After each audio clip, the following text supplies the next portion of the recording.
We are now going to visit a vineyard. No, winery. And actually, this is our last day.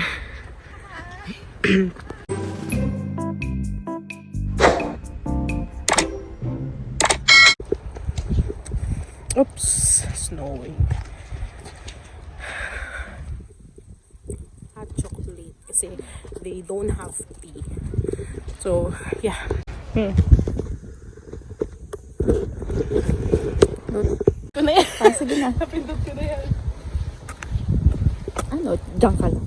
We're going to the winery. Winery daw. Kung mayaman pang sosyal. Malamig. Ay,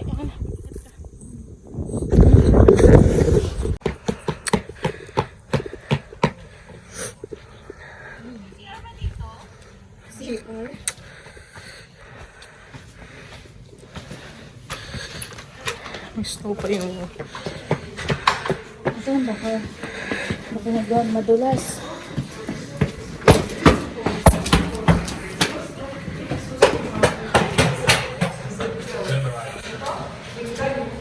Cellar with the living blender. Okay. First of all, I would like to start with the history because history is a main part of our estate, and the history of Chateau Mukhrani begins in 19th century. The whole idea of this history belongs to Ellaine Ramirez, who was from Georgian royal family of Bagrationis.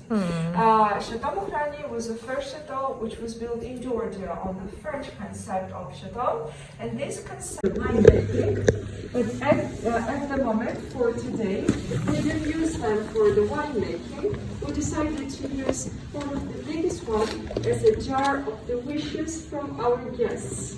So our guests, they are making the wishes. And they're starting points down to this. I will not let it slide.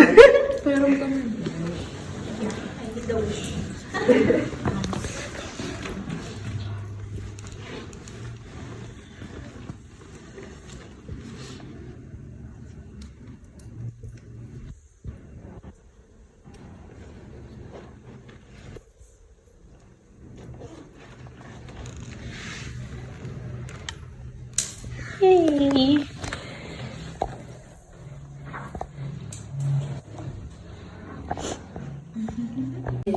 To the one, only one bottle with the label from the 19th century from the founder of this estate. So the bottle with the original label on the French and Georgian languages, and the gold medal which he achieved in the Grand, especially by the French designers and architects. Construction of the palace started in 1865 and it was done in 1878. For now, that's the main reason why our restaurant is known under the name as the Royal Cellar since 1878, because of the grand opening of the winery and the palace happened originally in 1878. Excuse me. Yes. Everything was officially built in the European style, in the style of a Bordeaux. But unfortunately, when Ivan his only one son, Constantine, decided to sell his property to Russian Empire family of Romanovs. Reason of that decision became phylloxera, which is a microscopic parasite. And phylloxera destroyed all vineyards in Georgia and also in the whole Europe. And material of that is silver, lead, and platinum. They've been used as the vessel for keeping the wine, for wine transportation, also for drinking the wine, for keeping some bread or fruits on them, or to decant them even. And also they've been using pialas for the special toasters on the Georgian tables. We still use them. What about that? That's the decanter. That's the decanter. So it was the vessel in the 19th century. With that vessel, they've been separating wine from the sediment. For now, we have a very different vessel because it's a glass one, like typical decanter. But the years ago, they had this kind of decanter. Bottles from Ellaine Ramirez from 19th century. Part of them were bought from private collectors, and part of them they've been found in this area when we started the reconstruction. Ellaine Ramirez in 19th century was producing approximately 2 million bottles per year. And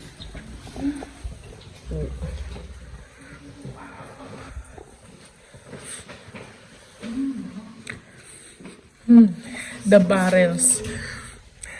so this is already our living winery where we are aging our wine. 2007. 2007 was the year when we revived the history. Yes. All the another oak that was okay. So capacity of the oak barrels. Anyway.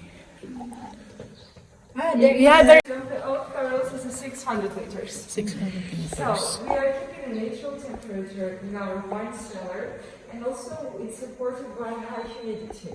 With the natural temperature and with the high humidity, we are able to use our oak barrels in case of for the wine aging 4 or 5 years. But after 4 or 5 years, it doesn't mean that we are throwing them. No, we are reusing them, but we reuse them not for the wines anymore. We reuse them for more alcoholic drinks. That's a habit. But traditionally, fabrics are buried under the ground. But we decided to put them over here because we are already located under the ground. We are 7 meters under the ground, where we are having a natural temperature, regular temperature, and also high humidity.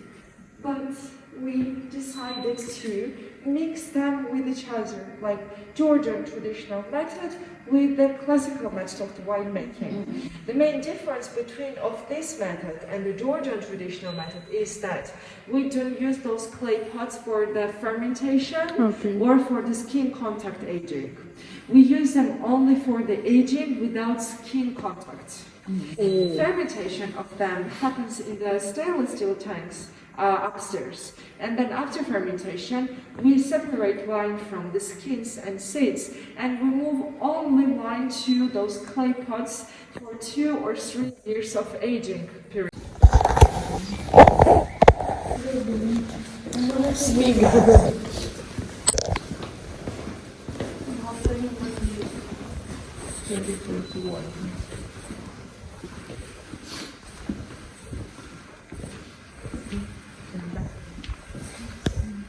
Also, we use they are located over here. So we use fruit eggs, like the black ones, just for the fermentation and aging of the white complex wines. So this part belongs for the aging of the white complex wines. Because the other white wines, like the premium, for instance, they are aged on the stainless steel tanks. We will see them soon. So in this part takes only 3% of the aging white wines, and we call them limited collection or reserve collection. And they are more like pricey than the premium white wines from the stainless steel aging.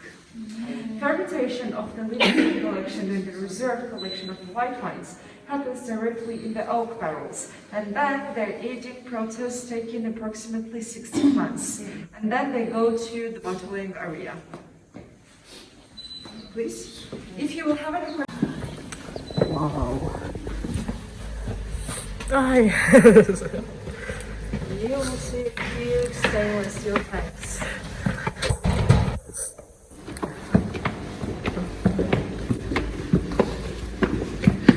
Wow.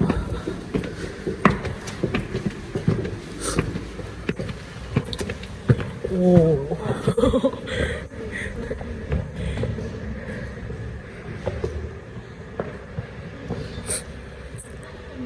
The capacity of our stainless steel tanks starts from 5 tons.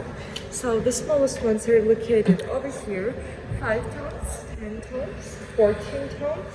And the biggest ones, they fit 20 tons. 20 tons. So today we have a bottling obviously parking them and also labeling them.